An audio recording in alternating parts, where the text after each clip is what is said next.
Ladies and gentlemen, let's start with a question. When was the last time you felt truly alive? Not just breathing, not just getting by, but alive. Think about it for a moment.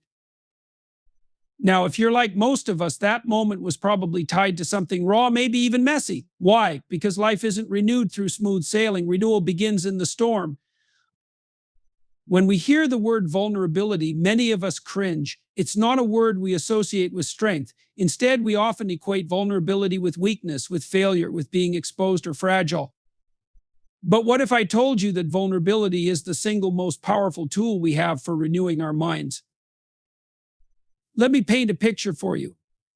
Imagine you're holding a glass vase, beautiful and pristine, but empty. It looks perfect from the outside, right? No cracks, no flaws, just smooth, gleaming glass. But here's the thing, it's useless as long as it stays empty. It serves no purpose beyond being admired from a distance.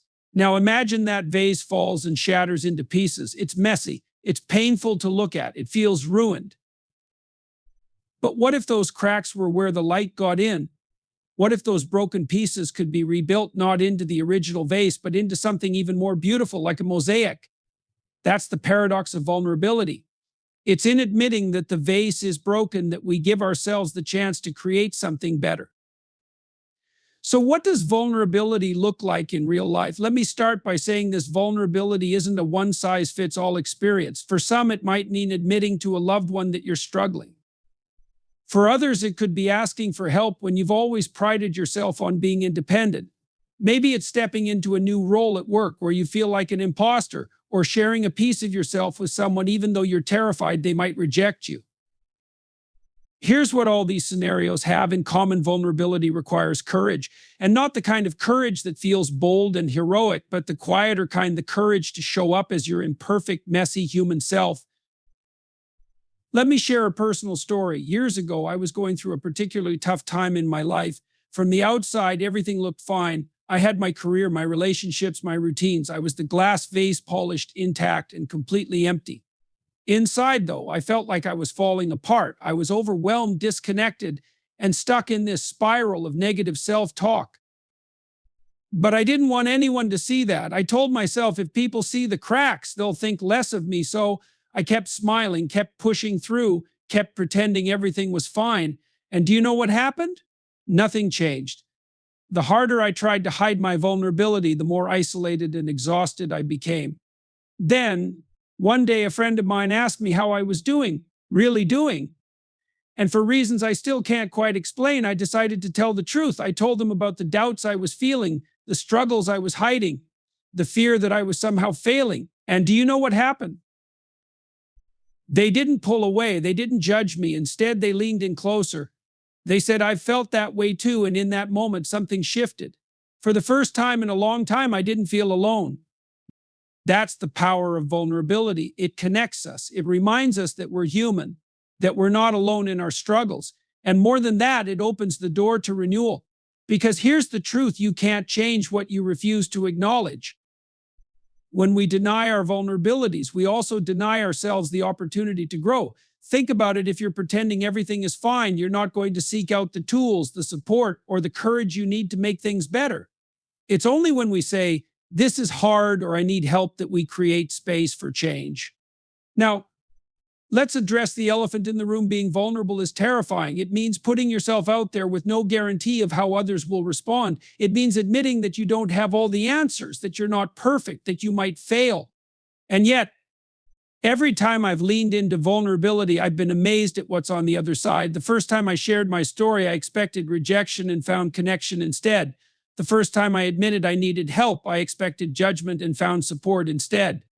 The first time I took a leap of faith, I expected failure and found strength I didn't know I had. Vulnerability doesn't mean airing every piece of your life to the world. It's not about oversharing or seeking pity. It's about being honest with yourself and with the people who matter most. It's about saying, "This is where I'm at, and I'm ready to do the work to move forward."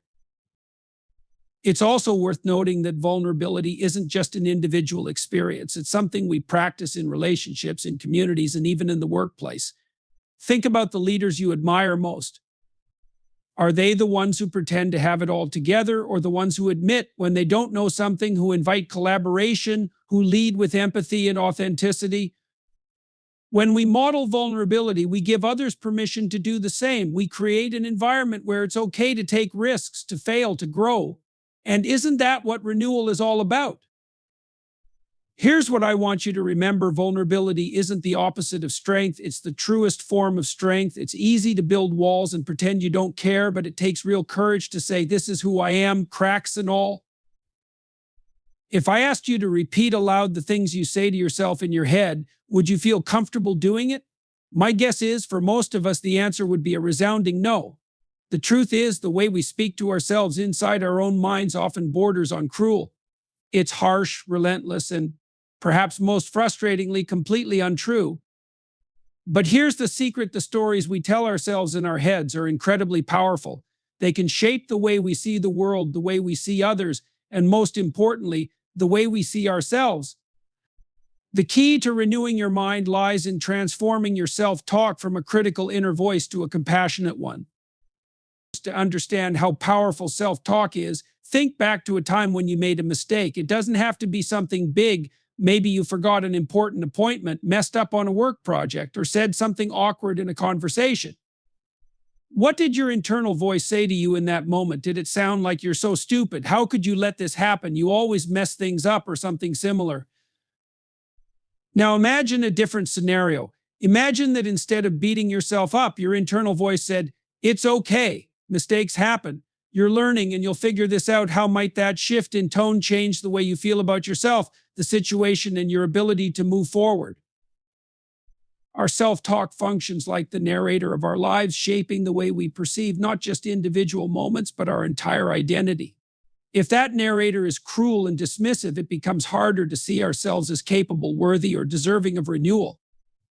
But when we shift that narrator's tone to one of kindness and encouragement, we open the door to transformation.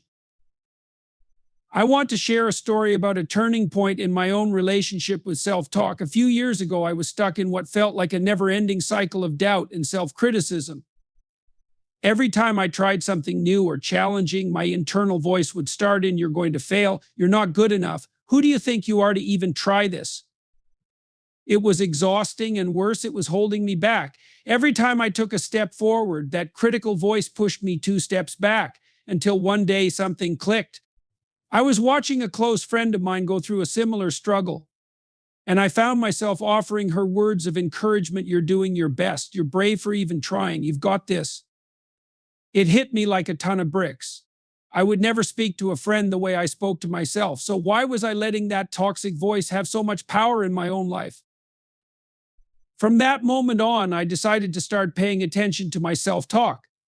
Every time I caught myself spiraling into negativity, I paused and asked, would I say this to someone I care about? If the answer was no, and it usually was, I worked on replacing that thought with something more supportive. Now, I'm not saying this was easy or automatic. Changing your self-talk is like rewiring a circuit that's been running the same way for years, maybe decades. It takes time, patience, and a lot of practice, but the results are worth it. One of the most effective tools I discovered in this process was what I like to call compassionate reframing. It's about taking the negative story you're telling yourself and shifting it into something more empowering. For example, let's say your inner voice is saying, I'm such a failure, I'll never get this right. Compassionate reframing might sound like, I'm struggling with this, but that doesn't mean I'm a failure. I'm learning, and every mistake is helping me get closer to where I want to be. At first, compassionate reframing might feel awkward or even insincere. That's because your brain is used to the old negative patterns. But over time, as you practice, those new positive narratives will start to feel more natural. And here's the amazing part: as your self-talk shifts, so does your mindset. Research in psychology has shown that our thoughts have a direct impact on our emotions and behaviors. Negative self-talk creates a sense of helplessness and defeat, which makes it harder to take action. Positive self-talk, on the other hand, fosters resilience and confidence, which helps you persevere even in the face of challenges. It's also worth noting that self-talk isn't just about big, life-changing moments. It shows up in the small, everyday interactions we have with ourselves. Think about how you talk to yourself when you're getting ready in the morning, when you're making a decision, or when you're facing a setback. Every one of those moments is an opportunity to practice kindness and compassion toward yourself. Of course, there will be days when the critical voice is louder than the compassionate one. That's normal. The goal isn't to eliminate negative self-talk completely. That's not realistic. The goal is to recognize it, challenge it, and choose not to let it define you. Here's another tool that's been transformative for me: journaling. When I notice a particularly persistent negative thought, I write it down. Then I ask myself a few questions. Is this thought true? Is it helpful? What's a more constructive way to look at this situation? Seeing the thought on paper often makes it easier to see how irrational or unhelpful it is, and it gives me the space to rewrite it. Over time, I've learned that self-talk isn't just a reflection of how we see ourselves, it's also a tool for shaping who we want to become. When you treat yourself with kindness, you're more likely to take risks, to learn from failure, and to move forward with confidence. The way we speak to ourselves matters. It's not just background noise, it's the foundation of our inner world. When we choose to make our self-talk compassionate and empowering, we create the conditions for renewal, not just in our minds, but in every area of our lives. We live in a world that often celebrates independence. From a young age, we're taught to value self-sufficiency, to figure things out on our own, and to measure our worth by how much we can achieve without help. While there's nothing wrong with being resourceful and capable, this emphasis on independence can lead us to undervalue something far more vital: connection. Connection is the heartbeat of the human experience. It's the invisible thread that ties us to one another, giving our lives meaning, support, and purpose. And when it comes to renewing your mind, connection isn't just important, it's essential. To understand why connection is so crucial, let's start with the brain. Neuroscience tells us that we are wired for connection. Our brains release oxytocin, sometimes called the bonding hormone, when we feel safe and supported by others. This isn't just a feel-good chemical, it has profound effects on our mental and emotional well-being. Oxytocin helps lower stress, enhance trust, and improve resilience. In short, connection is not a luxury, it's a biological necessity. But connection isn't just about sharing happy moments or finding people to celebrate with. Some of the deepest, most transformative connections happen when we allow others to see us in our messiest, most vulnerable states. It's in those moments when we let our walls down and say, "This is where I am right now," that we truly experience the power of connection to renew our minds. Let me share a story. A few years ago, I was going through a particularly challenging season in my life. I felt overwhelmed, stuck, and disconnected from myself. I told myself that I needed to figure it out on my own. After all, isn't that what strong, capable people do? So I stayed in my head. I tried to reason my way through the fog, to push past the exhaustion and anxiety, and to pretend that everything was fine. But the more I isolated myself, the worse I felt. My thoughts became louder and more critical, telling me I was failing, that I should be able to handle it, that asking for help would make me weak.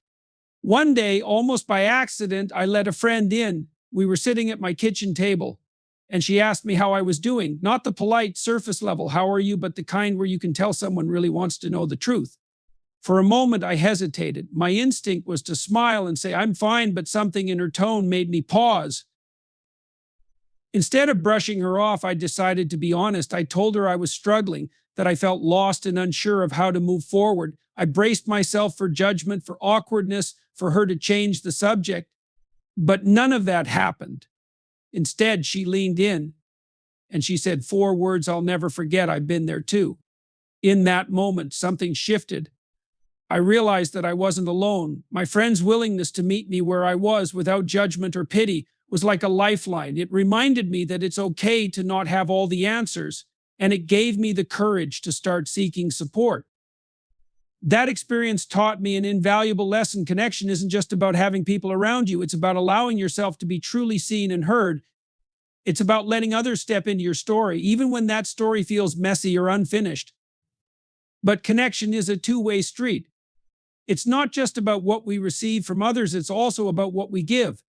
When we show up for the people in our lives, when we listen without trying to fix, when we hold space for someone's pain or celebrate their joy, we strengthen the bonds that renew not only their minds, but ours as well. This reciprocity is what makes connection so powerful. It reminds us that we're not alone, that we're part of something bigger than ourselves. It helps us see our struggles in context, to recognize that they don't define us, and to draw strength from the shared humanity of others. One of the most common misconceptions about connection is that it requires grand gestures or a wide network of friends. The truth is, connection often happens in the small, ordinary moments. It's the coworker who asks how your weekend was and really listens to your answer.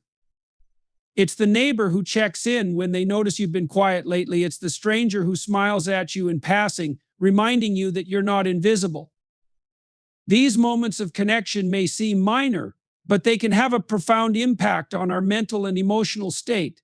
They interrupt the spiral of negative self-talk. They challenge the narrative that we're alone in our struggles. They remind us that we're seen, valued, and cared for.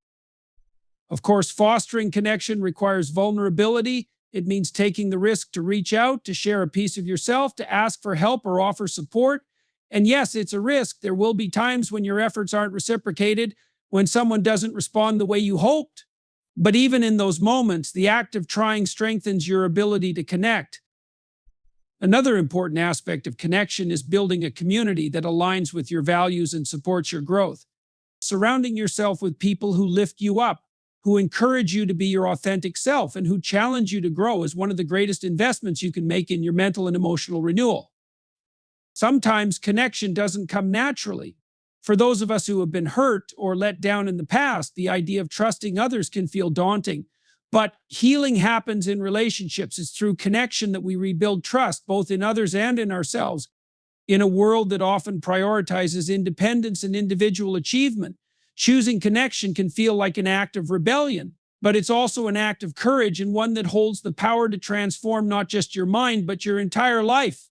Change is one of the most consistent forces in life, and yet it's often one of the most challenging to embrace. Whether it's a career shift, a lifestyle adjustment, a relationship evolution, or a personal transformation, change often asks us to step into the unknown, to face uncertainty, and to let go of what feels safe. It requires something that doesn't come naturally to most of us: courage.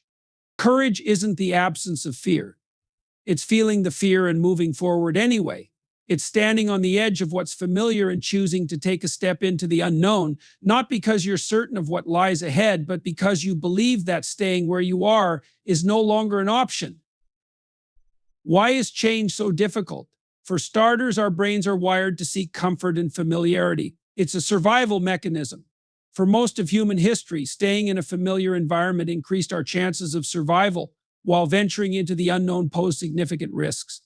Even today, that wiring manifests in the form of resistance to change. The unfamiliar feels threatening, even when the status quo is no longer serving us. Then there's the emotional weight of change. Change often comes with loss of routine, identity, relationships, or comfort.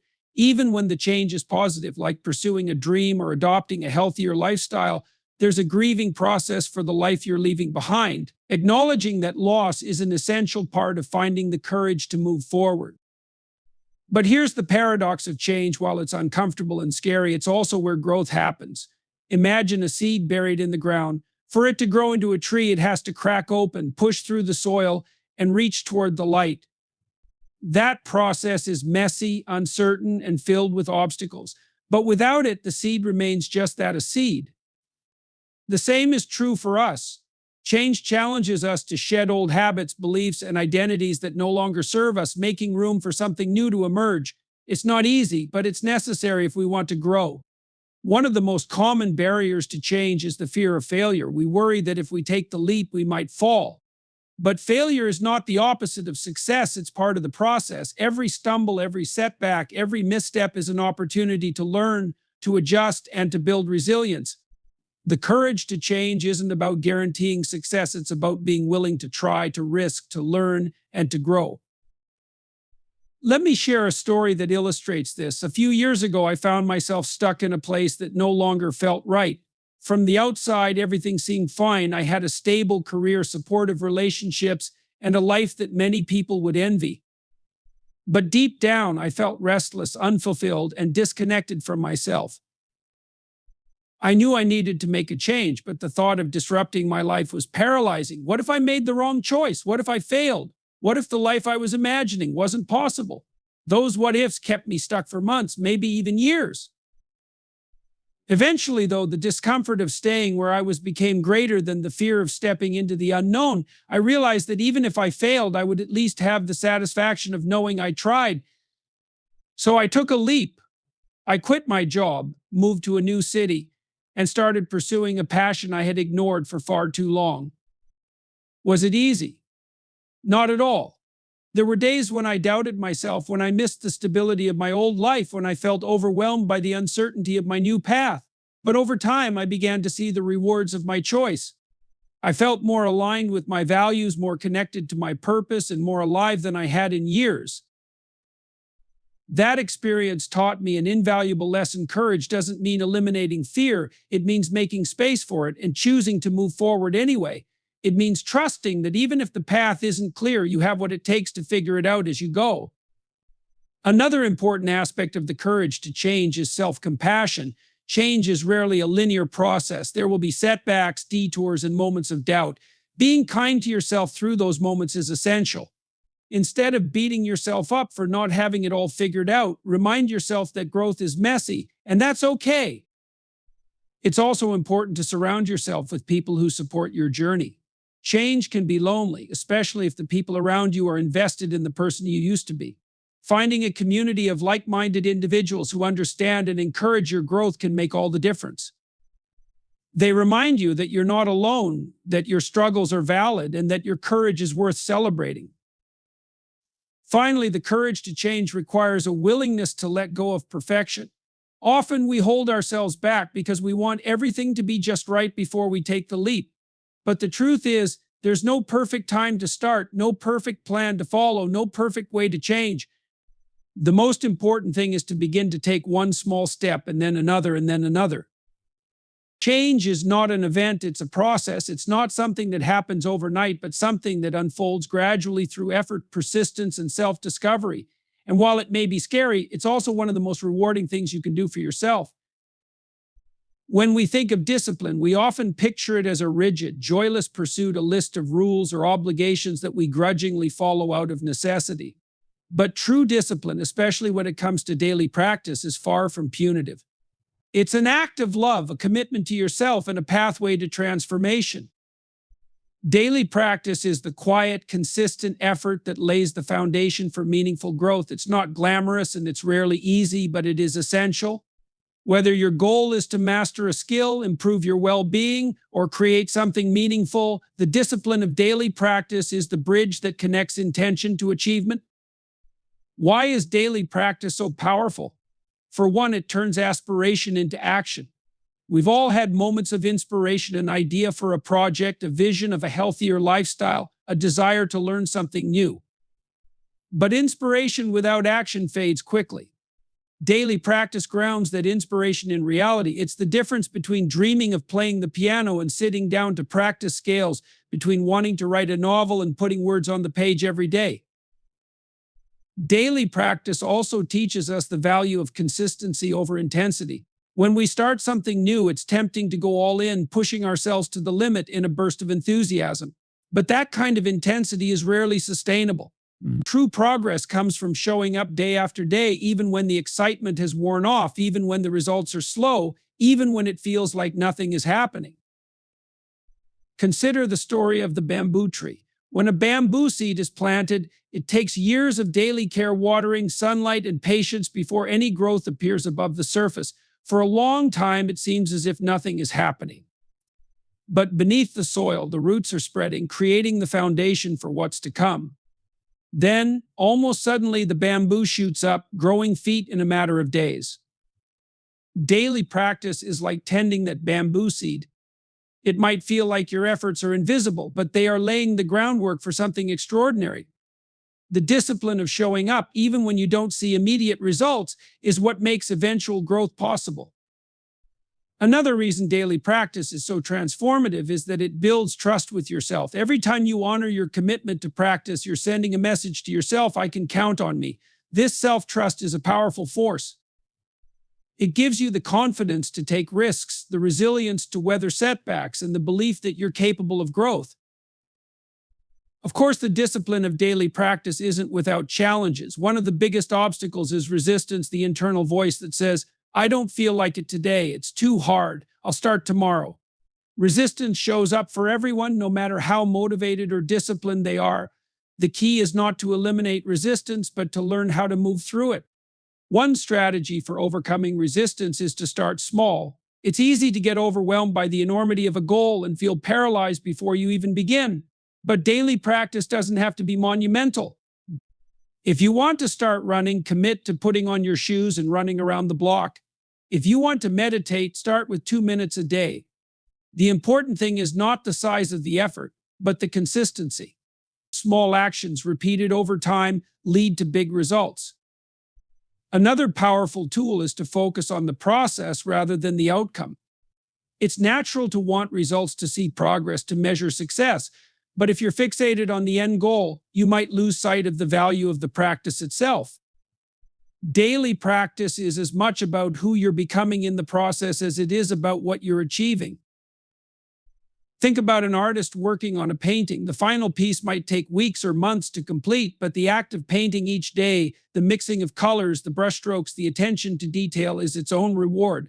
It's in the process that the artist hones their craft, discovers new techniques, and connects with their creativity. Daily practice also requires patience. In a culture that prizes instant gratification, patience can feel like a radical act. But meaningful growth takes time. Whether you're learning an instrument, training for a marathon, or cultivating mindfulness, progress doesn't happen overnight. The discipline of daily practice reminds us to slow down, to trust the process, and to find joy in the journey. Accountability can also be a helpful ally in maintaining daily practice.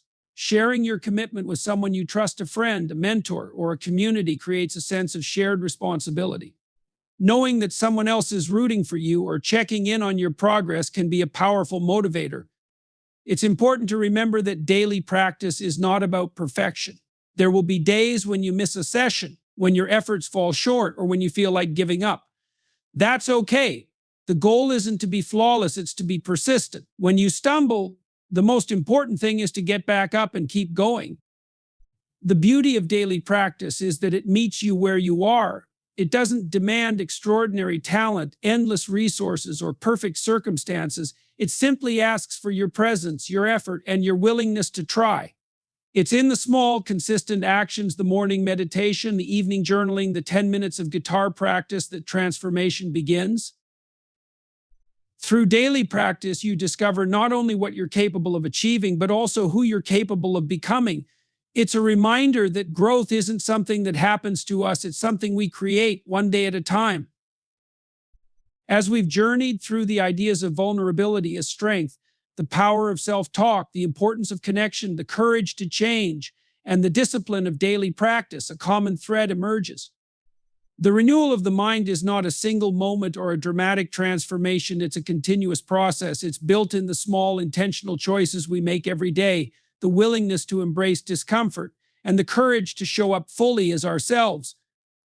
Renewing your mind is about leaning into vulnerability and seeing it not as a weakness, but as a doorway to connection and growth. It's about reshaping the way you speak to yourself, treating your inner dialogue as a space of kindness and encouragement rather than criticism. It's about fostering authentic connections, trusting that we are better, stronger, and more resilient together.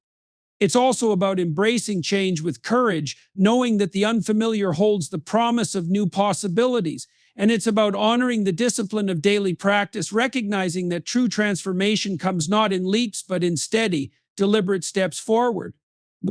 Each of these principles invites us to step into our full humanity, to break free from limiting beliefs, and to create a life of purpose, connection, and joy. While the path to renewing your mind may not always be easy, it is always worth it.